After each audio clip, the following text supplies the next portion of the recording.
University presidents and celebrities that have caused problems for Trump's inauguration. We got to James Hirsen on the air with us. Of course, you know him from CNN and Fox and Newsmax, and as an author as well. James, how are you? Hey, fantastic. Good to be with you. Happy New Year. Happy New Year to you. Every day I find out about somebody else, whether it's a rockette or somebody who's still too hurt in the rear end to be associated with Donald Trump's inauguration. It's maddening. It is maddening. Well, people are insane in the entertainment community.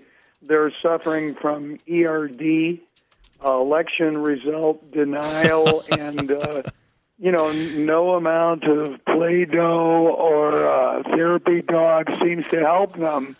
So they won't accept this presidency. They tried to have a recount. They had a celebrity group trying to communicate to the members of the Electoral College, trying to get them to change their vote. And now they're doing the same thing with Congress. They have a group of reality show reject celebrities that you never heard of putting together a PSA saying, urging the Democrats in Congress to obstruct. And, of course, that's a formula for the Democrats to become even more irrelevant and more of a minority party than they are now. Yeah, I played a little bit of that yesterday. I was shocked by it, but it just kind of shows you that the arrogance, the elitism of the left in this country, who are under the firm belief that unless they're in charge, your livelihood, your grandma's livelihood, the fate of the country is on the line. Like tomorrow. And there's no way Donald Trump, what did Bruce Springsteen say? He's not sure he's competent enough to run the country. Yeah, and of course he's the boss. Yeah. So I guess he can say anything he wants. Look, the left now lives in a world of delusion and lies. We have the president claiming through his surrogates that his administration was scandal-free and free of foreign terrorist acts. That's delusion. That is delusion on a grand scale. And here's the mainstream media, who are the left, screaming about fake news, and their entire world is fake. Everything is based on fantasy. So, it's audacious and ludicrous to hear these things, but it's understandable when you live in a world of lies and accept those lies. We're talking to James Hirsen.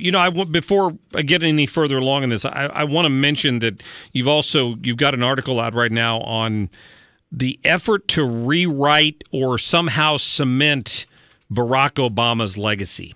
We've seen it every day this week. We've seen it every day the past month.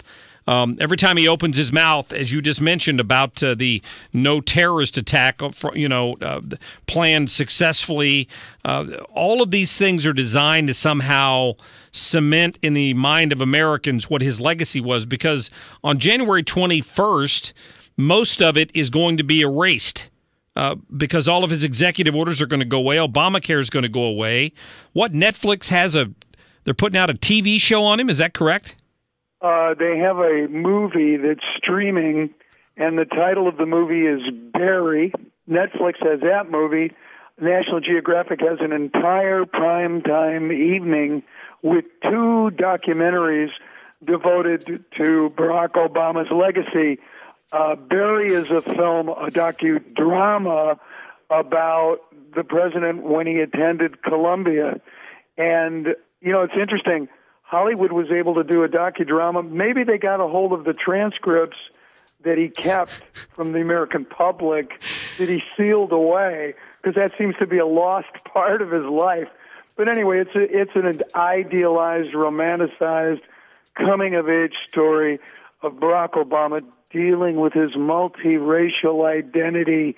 It's just ridiculous. And then National Geographic has these 2 documentaries, both titled with the word hope.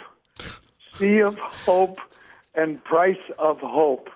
And presenting Sea of Hope is about Obama's launch of a marine preserve and a national marine monument in the Atlantic Ocean to please environmentalists. And Price of Hope is interviews that the public is clamoring for, interviews, and I'm sarcastic, interviews with Hillary Clinton, Leon Panetta, Nancy Pelosi, and mostly fans of Obama. This is what the public really wants days before the inauguration of a new president. But everything that Obama's doing, it's not just that he's trying. He's preserving his legacy with words and actions. He's attempting to sabotage the incoming president. Then we see articles appearing in the mainstream media outlining the reasons why we should miss Obama and his so-called accomplishments. Yeah. And, of course, then we see the entertainment media coming in with these docudramas and documentaries. And this is only the beginning. It's going to continue for years. They're going to have, in Hollywood, they're already writing scripts that are going to completely make up a legacy based on their worldview. Oh, of course. Yes, of course. Of course. And instead of Sea of Hope, they should call it Tsunami of Hope, because it came in and then it went right back out to sea and left a lot of destruction in its wake.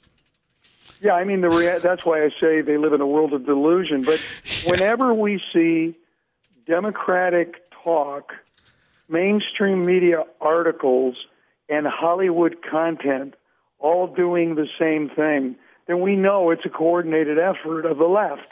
And that's what's happening with the Obama legacy. And that, of course, is what's been happening with undermining and delegitimizing the incoming administration in every way possible, including the hearings that have been going on today. Yeah, I spoke about that earlier. I think that was totally inappropriate, what was done there. It was kabuki theater. It was based on nothing. And and they said nothing. And this whole dangerous set of words and actions, basically trying to reignite a Cold War with a nuclear superpower, Russia.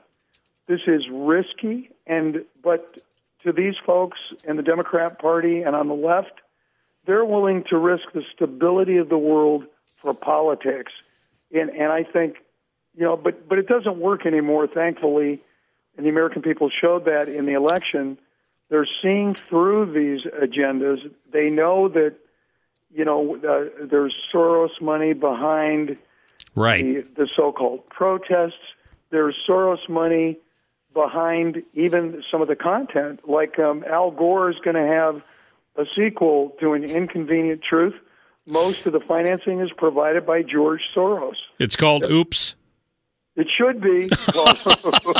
Oops, I did it again. Oops, I did it again. Then Britney Spears' lawyers would sue him. Thank you. I like it. James Hirsen, thanks for your time. JamesHirsen.com. Check him out, and he's also got his column in Newsmax, and we'll look forward to talking to you again.